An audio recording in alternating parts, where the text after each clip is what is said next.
In this video, I want to take you guys through an update on the PlayStation 5 backwards compatibility. A little bit of uncertainty had surrounded that, but it looks like it will feature mostly complete PlayStation 4 backwards compatibility by the looks of it. We'll go over all of that information.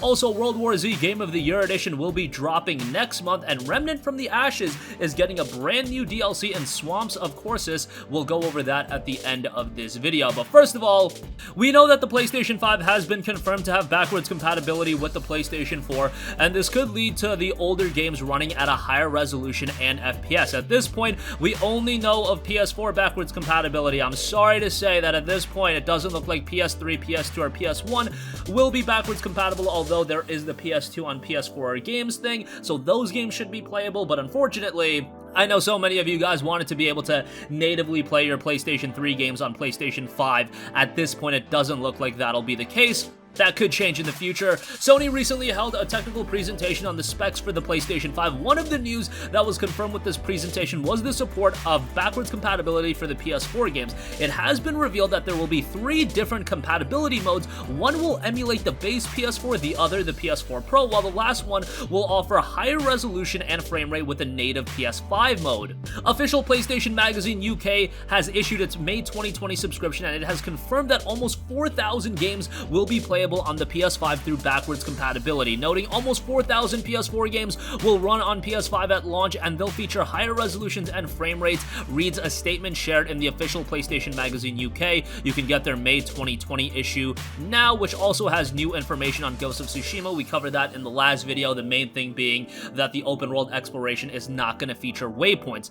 This should be relatively good news for those that were hoping for just straight backwards compatibility with PS5 and PS4, but I thought that was kind of the baseline of what was to be expected. I think that's absolutely essential.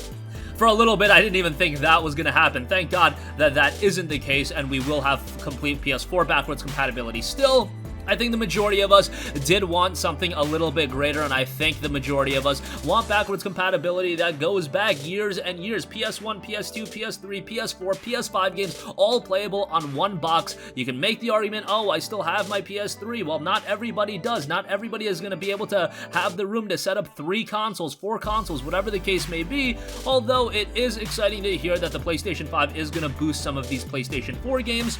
How many of those games will be boosted, that's something we still don't know about. Sony is currently aiming to launch its next generation console, the PS5, during the holiday 2020 period. They have assured that the launch will remain on target despite everything going on.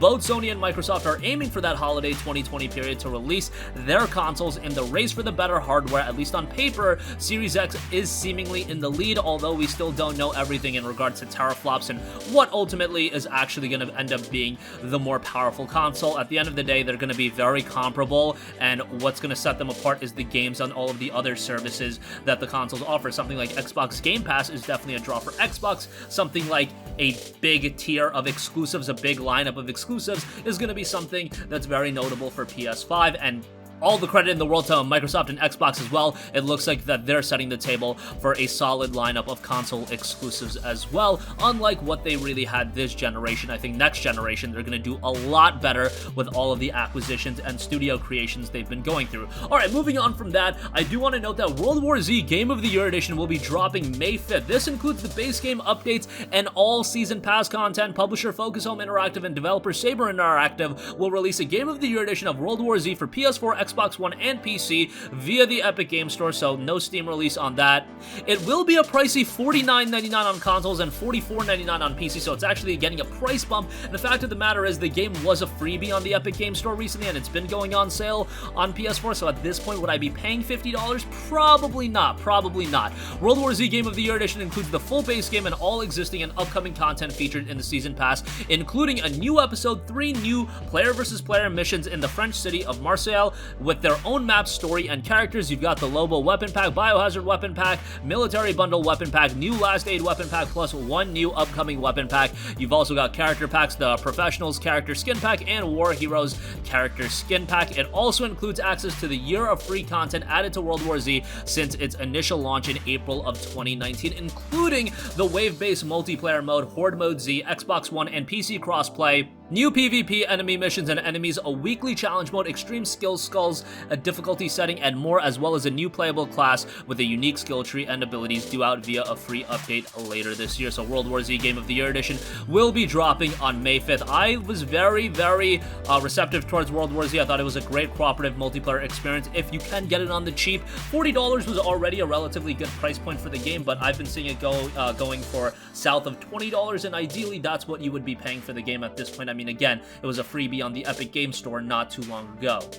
Lastly, I do also want to note another really great cooperative game. Remnant from the Ashes is getting some new DLC and Swamps of Courses. New story content, weapons, armor mods, traits, and more are coming with this. Publisher Perfect World Entertainment and developer Gunfire Games have announced Remnant from the Ashes downloadable content, Swamps of Courses. It'll launch for PC on Steam on April 28th for $9.99, followed by PlayStation 4 and Xbox One at a later date. A bundle containing both the base game as well as the DLC will be available for $44.99, which is a little bit hefty given that the game has been on sale for like $30 at this point. Nonetheless, noted, Swamps of Courses will deliver an upgraded version of the primordial world of Courses with a swarm of new content, including 3 powerful weapons and mods, 4 challenging side dungeons, epic bosses and enemies, and more. In addition, the downloadable content will unveil a new roguelike game mode called Survival Mode that will have players start from nothing and fight for survival to acquire unique armor and over 50 new armor skins. Players will fight for their lives in an upgraded Swamps of Courses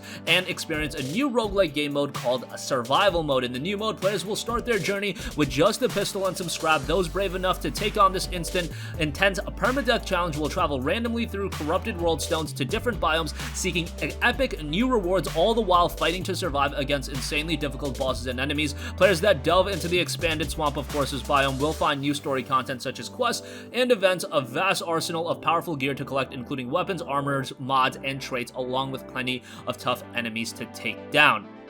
So again, that will be dropping April 28th on PC later on for PlayStation 4 and Xbox One. And that's going to conclude this video. Again, PlayStation 5 backwards compatibility, we got more details on that. 3 different modes, 4,000 games are going to be supported. However, at this point, it doesn't look like PlayStation 3 and other legacy content are going to be supported, which is a gigantic bummer for me. I was really hoping that we could get that PlayStation 3 backwards compatibility, but who knows? Maybe they can do something like Microsoft did, patch it in later. I don't know, but it's something that I really want to see. World War Z Game of the Year Edition will be dropping May 5th, and Remnant from the Ashes DLC Swamps of Courses will be coming April 28th for PC and later on for PS4 and Xbox One.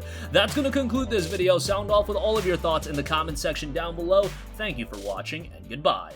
Hey guys, we hope you enjoyed the video, and if you did, make sure to hit the subscribe button, and if you're already subscribed, do us a favor and hit the bell icon. This way you'll be notified whenever we post a new video. That's the best way to keep up with all of our uploads, and we usually try to upload 2 videos a day. And with the bell icon hit, you'll be notified whenever we do upload a video. As always, thanks for watching.